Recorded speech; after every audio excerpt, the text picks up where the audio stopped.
ito yung ginagawa. Lalagay natin ito, yung rotor plate na yan, lalagay natin dyan. Yun, yan o, yan, kita nyo, yan. Ito, pinabricate ko na to, minamachine ko na to kanina pa. Isang buo tong aluminum eh, aluminum plate.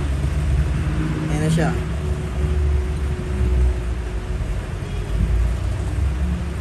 Ito yung aluminum plate natin. Yung ilalagay ko dyan.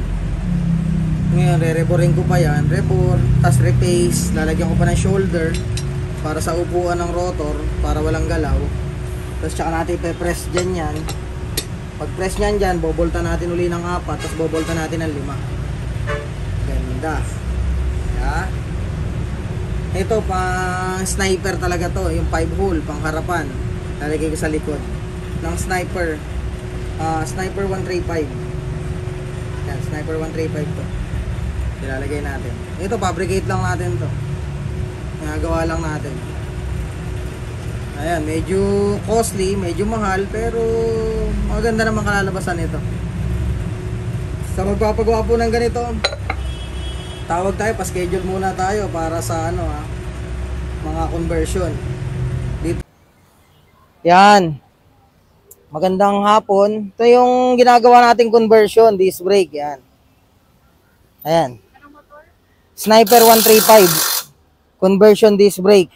Nilagay natin, sniper rotor din yan. 5 hole. Tapos, Brembo.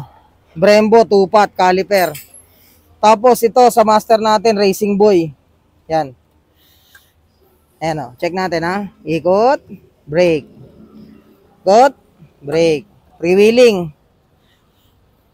Parang ruleta ng kapalaran lang, no? Ayan. Okay. Okay. Ay. Yan. O, sir. Yan. Brembo yan. Pwede nyo nang kunin yung motor nyo. Tapos na. Yan. Hirap natin ginawa. Lahat yan pinabricate natin, ha. Flange, fabricate, spacer, fabricate, bracket, fabricate natin lahat yan.